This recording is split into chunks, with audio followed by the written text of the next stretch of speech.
안녕하십니까. 신의균의 국방TV 시큐리티 뉴스입니다. 자, 오늘도 아주 중요한 이 안보 소식 알려드리겠는데요. 자, 이스라엘이 이란의 미사일, 화학무기 제조 시설을 정말 역대 최대 규모라고 해도 과언이 아닐 정도의 어마어마한 규모의 공습을 실시해서 초토화시켜버렸습니다. 미사일이 1000발이 파괴됐다고 하는데 무려 5시간 동안 유폭이 일어났다고 합니다. 이 어마어마한 공격 어떤 내용인지 한번 보겠고요. 그리고 지금 러시아의 국방부 장관이죠. 세르게이 쇼이구 푸틴의 넘버 2다. 이렇게 지금 알려져 있는데 서방 측의 이간계, 즉 반간계가 지금 들어가고 있는 것인지 아니면은 푸틴이 쇼이구를 이번 전쟁 실패의 희생양으로 삼으려는 것인지 뭔가 분위기가 안 좋다라는 이런 내용 알려드리겠고요. 북한이 지금 우리 한미연합훈련하고 있죠. 을지 프리덤 실드 훈련. 여기에 맞추어서 ICBM급의 대형 미사일 발사할 것 같더니 요거 꼬리를 말았습니다. 그 내용 알려드리도록 하겠습니다. 신의균 국방TV 구독, 알림, 좋아요 눌러주십시오. 한미연합훈련에 대한 반발로 7차 핵실험 또는 장거리 미사일을 발사할 것이라던 북한이 아무래도 중장거리 미사일 발사 계획을 접은 것으로 보입니다. 아무래도 러시아의 영향력이 발휘된 것 같습니다. 최근 한미 정보당국에 의해 중장거리 미사일 연료 주입 준비 정황이 포착되었지만 실제 발사로 이어지진 않고 있는 가운데 미국의 탄도미사일 정찰 자산이 모두 경계작전 임무를 해제하고 복귀한 것이 8월 30일 확인되었습니다.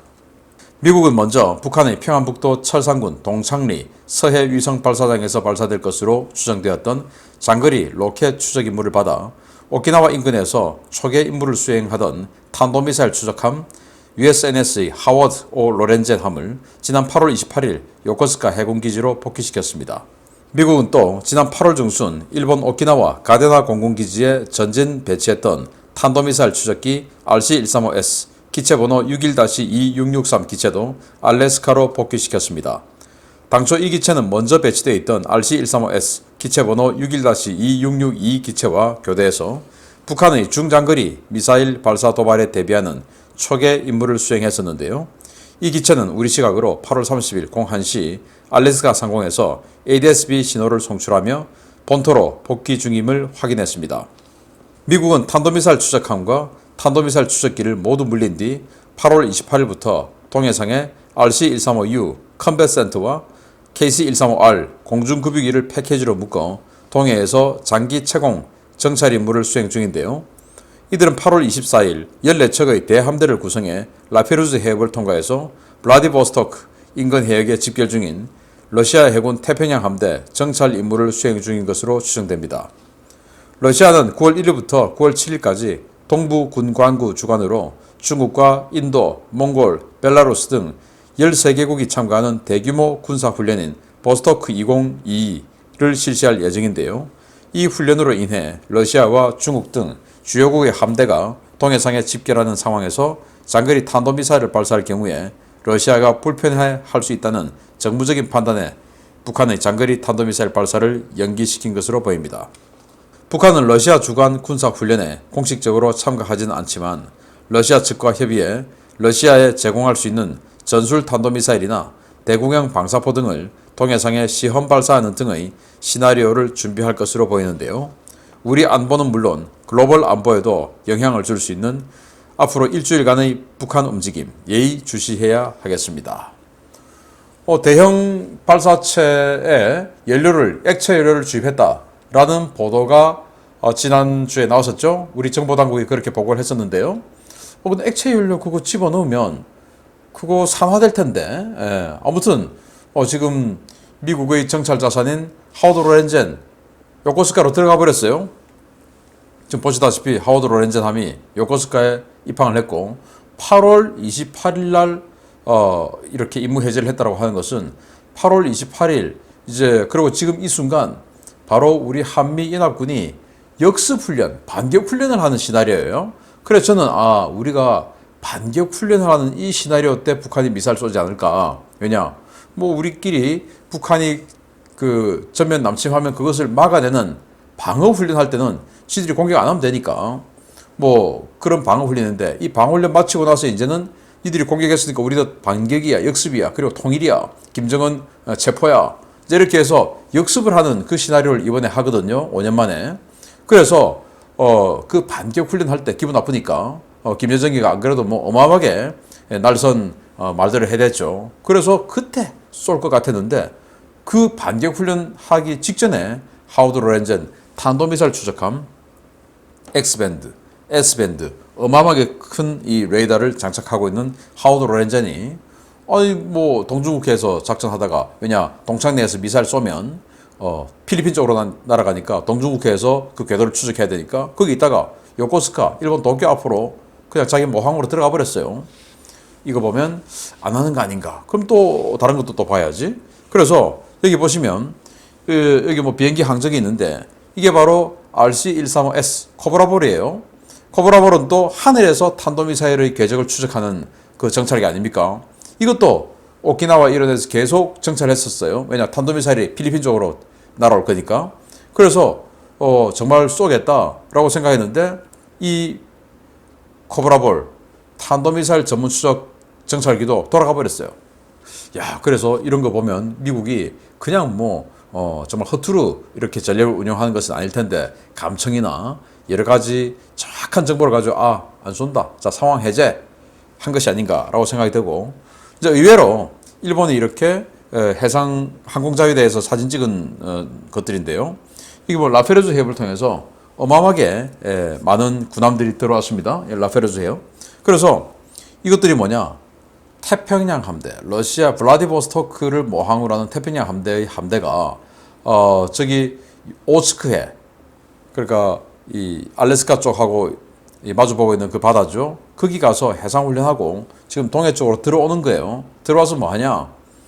9월 7일까지 보스토크 2022라고 육해공 연합훈련인데 합동훈련인데 뭐 중국, 인도, 뭐 인도하고 중국은 사이도 안 좋으면서 얘기는 또 같이 해요. 그리고 몽골, 벨라루스 이런 나라들 불러다가 이 하바롭스크 인근 뭐 이런 데서 지상군 훈련도 하고 이 해상에서 해상훈련도 하고 아마도 우리 한국과 미국의 연합훈련에 대응하는 그런 훈련 스케줄일 수도 있는데 이제 이거 지금 시작했어요. 그래서 자 이거를 지금 9월 1일부터 해야 되는데 그 앞에 북한이 탄도미사일 쏘면 이거 지금 뭔가 좀 긴장 상태가 훨씬 더 고조되는 거 아니냐. 그래서 지금 러시아가 북한에다가 뭐 어마어마한 지원해 주려고 지금 하고 있지 않습니까? 북한 병력 루안스크로 데려가는 조건으로. 그래서 좀 하지 말자 라는 러시아의 부탁, 압박이 통한 거 아니냐. 그래서 지금 이 컨베센트 신호감청 정찰기죠. 그 컨베센트가 이 훈련을 감청하고 정찰하기 위해서 동해에 와서 지금 작전하고 있다라는 거니까 북한이 그냥 이 러시아 함대가 있을 때 푸틴 형님 제가요 지금 러시아에 팔기로 했던 그 단거리 미사일들 그리고 대구경 방사포 성능 한번 보여줄 테니까 군함 가지고 한번 보세요. 제가 한번 쏠게요 해서 단거리 미사일은 쏠 수 있으나 정말 미국이 바싹 긴장할 수 있는 ICBM급은 이제는 상황은 당분간은 해제되었다라는 말씀을 드리고요. 두 번째 소식 들어갑니다. 블라디미르 푸틴 러시아 대통령의 최측근이자 러시아의 명실상부한 2인자로 이번 우크라이나 특수군사작전을 총괄 지휘하고 있는 세르게이 쇼이구가 권력의 중심부에서 밀려났다는 영국 정보기관의 분석이 나왔습니다. 사실이라면 푸틴이 자신의 정치적 동반자 쇼이구 국방장관을 희생양으로 삼은 것 같습니다. 이번 우크라이나 침공작전을 기획하고 총괄 지휘하고 있는 세르게이 쇼이구 러시아 국방장관이 러시아군 장성들은 물론 일선 병사들로부터도 철저하게 무시당하며 주요 회의와 보고에서 패싱되고 있다고 영국 국방정보국이 현지 시각 8월 29일 밝혔습니다. 영국 국방정보국은 1일 정보 브리핑에서 쇼이구 장관이 지휘해온 이번 특수군사작전이 많은 문제점에 봉착하고 있고 일선 부대 사령관들과 주요 장성들은 지휘 개선상에 있는 쇼이구 장관을 따돌리고 푸틴 대통령에게 직접 보고하고 결재를 받고 있다 라고 밝혔습니다.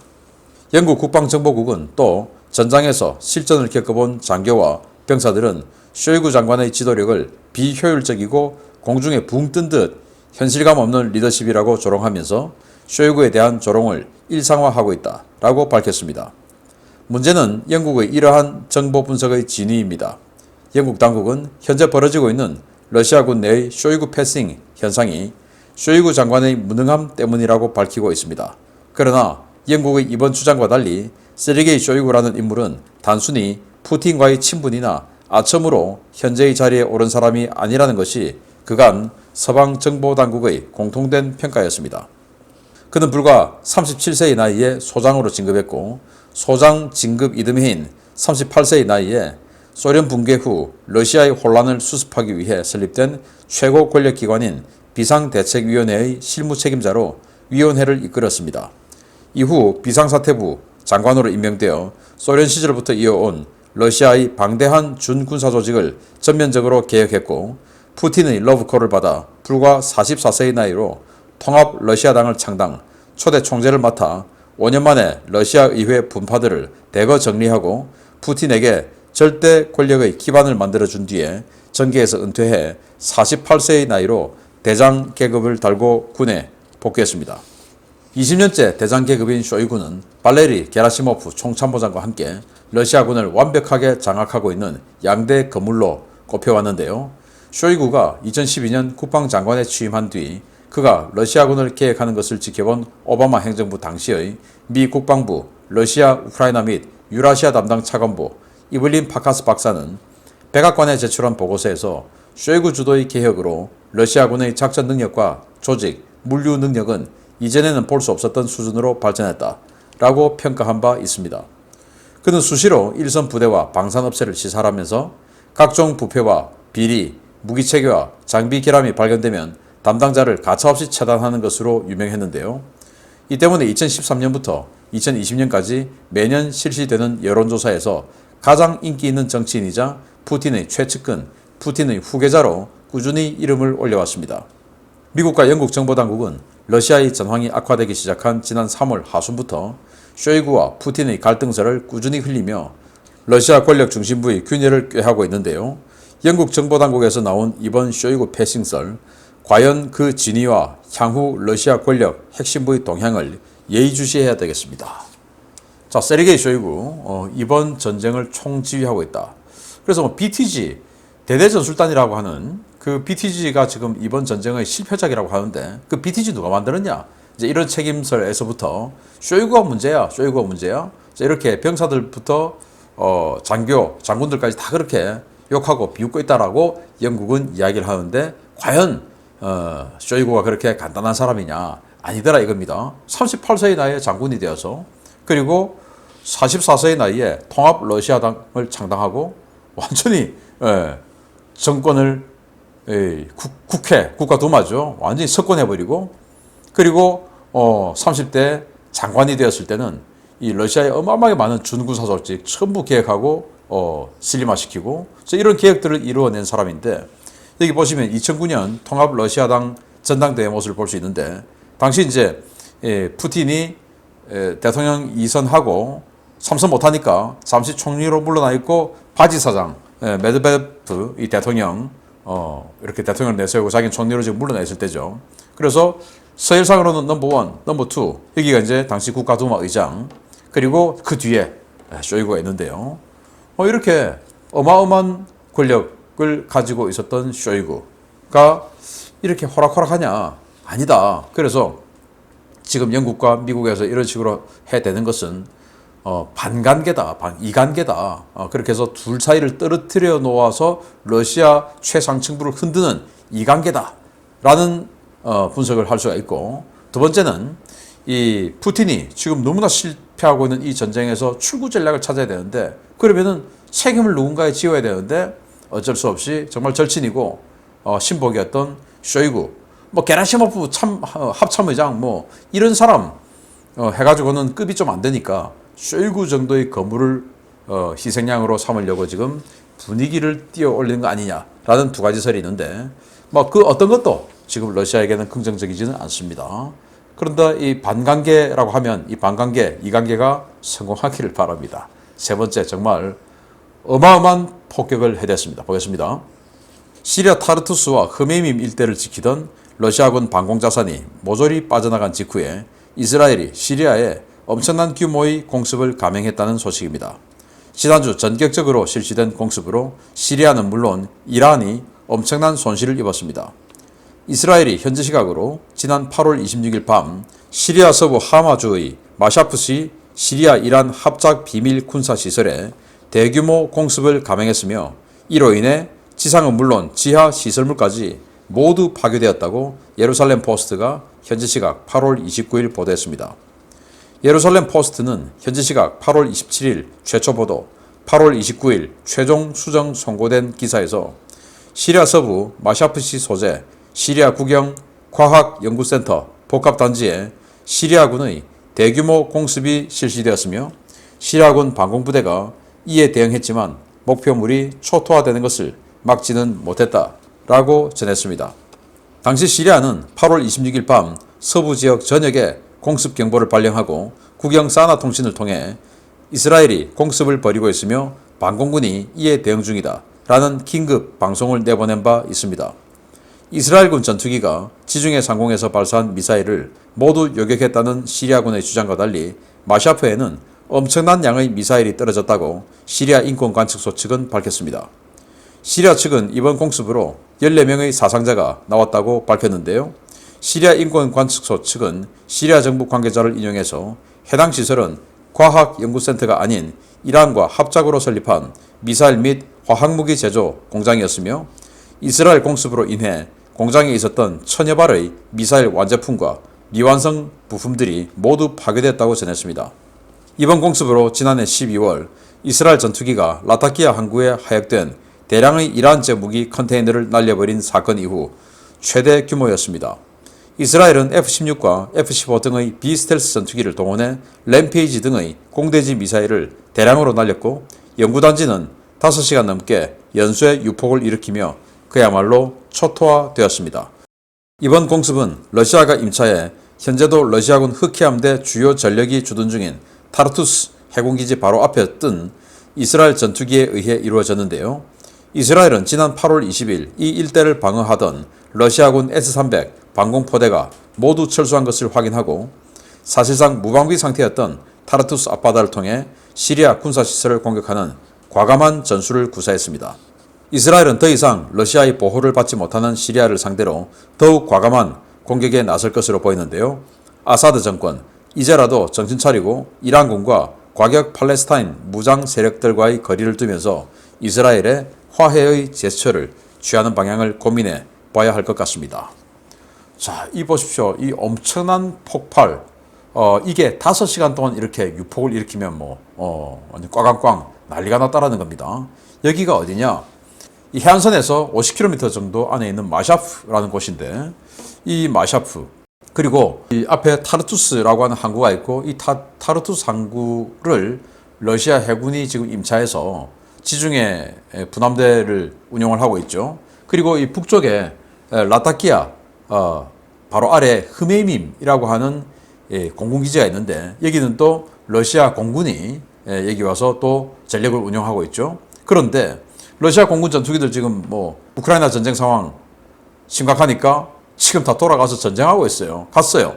그리고 이 공군기지와 해군기지를 지키던 이 중간쯤에 있던 S-300 지대공 미사일 시스템, 그거 완전 S-300, S-400 다 파괴되고 없으니까 지금 흑해함대 도망가서 오늘 아침에 제가 알려드렸지 않습니까? 노보로시스크로 도망갔다.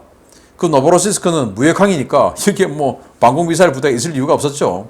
그런데 방공미사일이 없으니까 여기 있던 거 빼서 노보로시스크 방공을 위해서 거기 간 겁니다.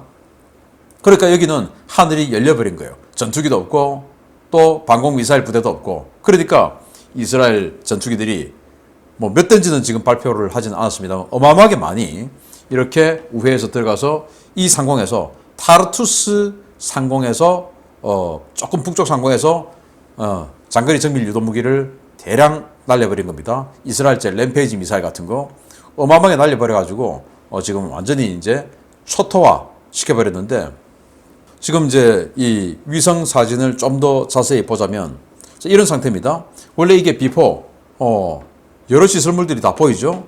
애프터 박살이 나버렸습니다. 없습니다. 그리고 지하시설로 들어가는 입구까지 완전히 그냥 초토화됐고, 아마 그 지하시설 입구 쪽으로 열압력탄, 벙커버스터, 관통탄 들어가서 열압력탄을 집어넣지 않을까. 그렇게 해서 이제 완전히 내부에 있는 모든 것들을 소멸시키는. 그러니까 이 지하 탄약고에 미사일이 한 1000발이 있다라는 겁니다. 이야, 1000발. 그리고 화학무기, 이런 거 완전히 그냥 열압력탄으로 다 불태워버렸다. 열압력탄은 우리도 북한 경도진지 공격하는 용도로 KT즘에 장착해 놓고 있지 않습니까? 특히 동굴 안 같은 경우는 완전히 열압력탄 들어가면 그냥 뭐 내부가 소멸돼 버리죠. 그렇게 해서 5시간 동안 유폭을 일으켰다라고 하는데, 이야, 정말 이 S-300이 딱 빠지자마자 바로 공격 기획해가지고 때려버리는 이스라엘군. 정말 실행력, 기획력 정말 대단합니다. 자, 이렇게 해서 정말 최근에 있었던 시리아 폭격 중에서 가장 강력한 폭격이고, 이 시설은 또 시리아 시설이 아니고 이란 시설입니다. 이란 혁명군이 여기다가, 혁명수비대가 여기다가 이제 시설을 만들어 놓고 여기서 생산한 것을 직접 사용하기도 하고, 헤즈볼라, 지금 레바논에서 활동하는 헤즈볼라, 그리고 이라크에서 활동하는 카타이브 헤즈볼라, 또 하마스, 이런 이 과격단체들에게 주어서 이스라엘을 상대하게끔 만드는 바로 이 허브입니다. 여기를 지금 때려서 없애버린 거예요. 아마 지금 러시아군이 없으니까 앞으로도 더 강한 공격이 이루어질 것 같은데, 뭐 전쟁은으로 비화되진 않겠죠. 왜냐? 시리아가 이스라엘 상대가 안 되니까. 계속 조사해서 알려드리도록 하겠습니다. 와, 대단합니다. 마치겠습니다. 감사합니다.